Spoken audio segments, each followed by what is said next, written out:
There comes a time in the life of every survivor of narcissistic abuse when they feel they're done. Not just feel. When they know, I have to expose a narcissist. When they look the narcissist in the eye and say, I know who you are. I have figured you out. But what happens? What happens in that narcissist's mind? How do they feel about it? What do they experience? Most will tell you, oh, they shatter, they collapse, they rage. But a lot goes on. How do I know? I have lived it, experienced it, and talked about it in different episodes. But today, I am going to talk about some of the darkest and deepest aspects that I have not addressed before. I am Samir, a narcissistic abuse recovery professional. Welcome to my channel. The topic for today's episode is 5 things a narcissist feels when you fully expose them. When you tell them, I'm done with you. Let's get started with number 1, delusional dilemma, the narcissist's first reaction. Let's say you are in an emotionally prepared state, in control of your nervous system, completely stoic and fact-based. You present your argument. You dissect their personality precisely, showing them how rotten they are. How do you do so? By backing up everything you say with facts. What happens to a narcissist? They are taken aback because they thought they were invincible. But what you're doing is proving them wrong. However, that's not supposed to happen. That's not how they are supposed to feel. So it puts them in a delusional dilemma. Why delusional and not just dilemma? Because deep down they process the information. And unlike a healthy person who would say, oh yeah, I am as guilty as charged. I see what I have done wrong, and I got to take responsibility now. There is no escaping this. A narcissist just does the opposite of that. They somehow justify their victimhood. They justify that they cannot be wrong ever, that it must be your problem, or the problem with the numbers, that you must have gotten them wrong somehow. You must have used AI, fabricated facts, just to create a narrative. That's how psychotic they become when confronted with information. They will take some time and get back to you with nothing but extreme, animalistic rage, which we will talk about in a minute. So they won't sit with it. They won't reflect. They won't go, oh yeah, but that, I just said that, I did that. But many people are saying the same thing about me. All of them cannot be wrong. It's just an overburdening amount of evidence, irrefutable. Yeah, I'm busted. I'm exposed. I'm done here. They won't do that. They'll just say, somehow you are my enemy. Your point is to destroy me, to defame me. And that's what this is all about. Go. Do what you have to do. But I'm never going to ever accept that you are the actual victim here. And I want to steal away the spotlight. I want to be the eternal victim, even though I am the one who has caused so much pain to so many people. Number 2, animalistic rage. The beast. Unleashed. Think of a wounded beast. You know how dangerous it becomes, right?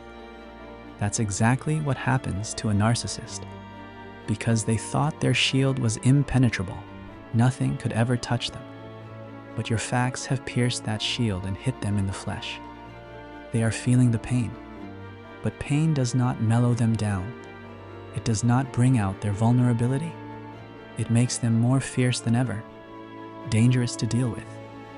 What do they do out of that uncontrollable rage? They try to assassinate your character. They will counter-accuse you of things that you may have never said or done. They run massive revenge campaigns. They raise an army against you.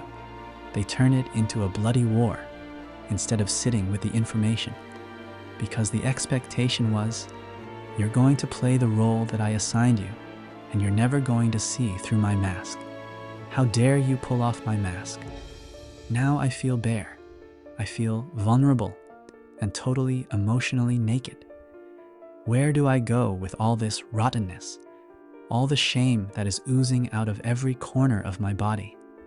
So, instead of feeling and recognizing the shame because of what they have done, they blame you for making it obvious, for bringing it to the surface. Number 3, extreme fear of public exposure. You know how much image matters to a narcissist. Reputation is everything for them.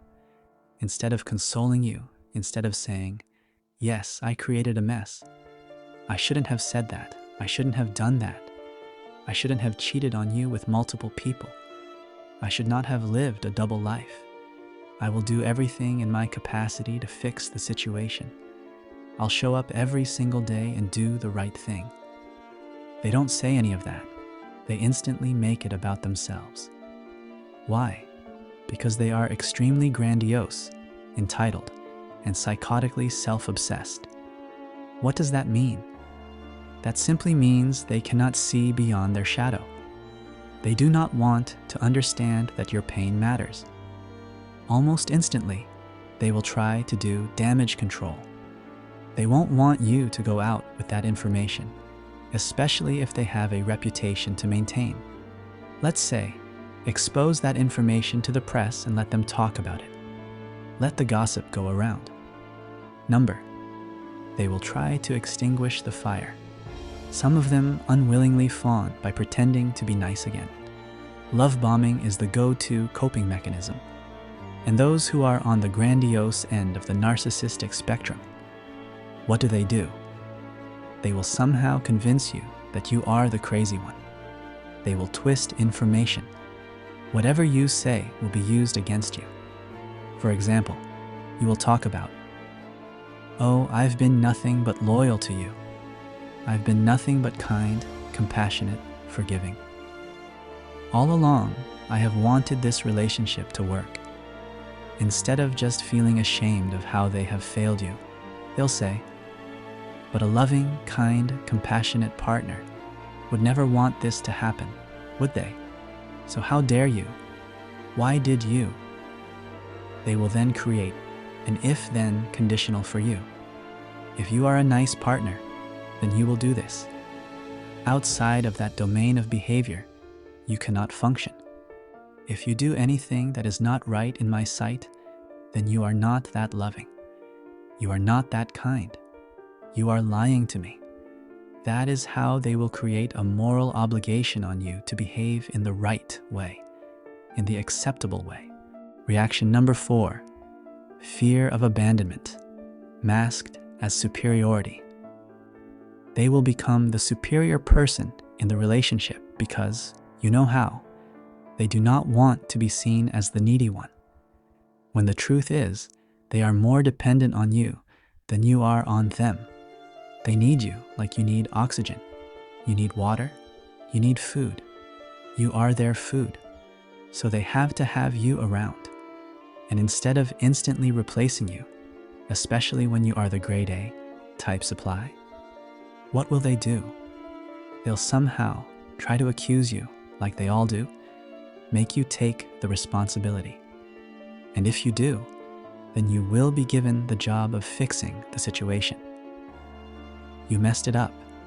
You destroyed our family. They will poison your children against you.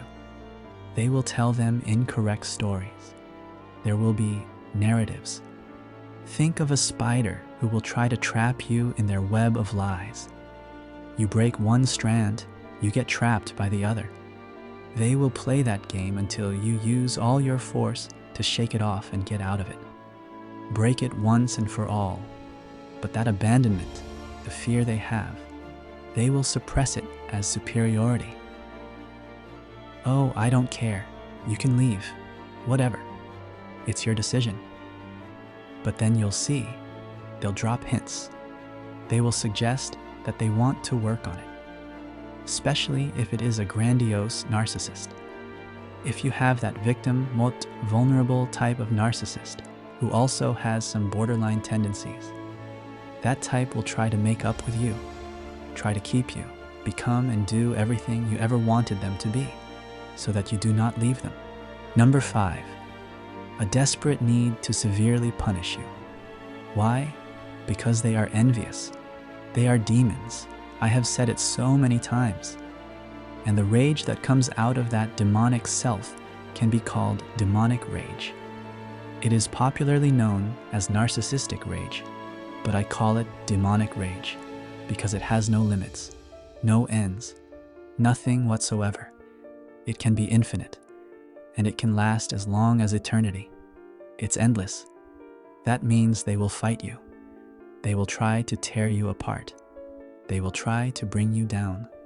They will punish you using your children. They won't step back, especially if you have taken everything from them.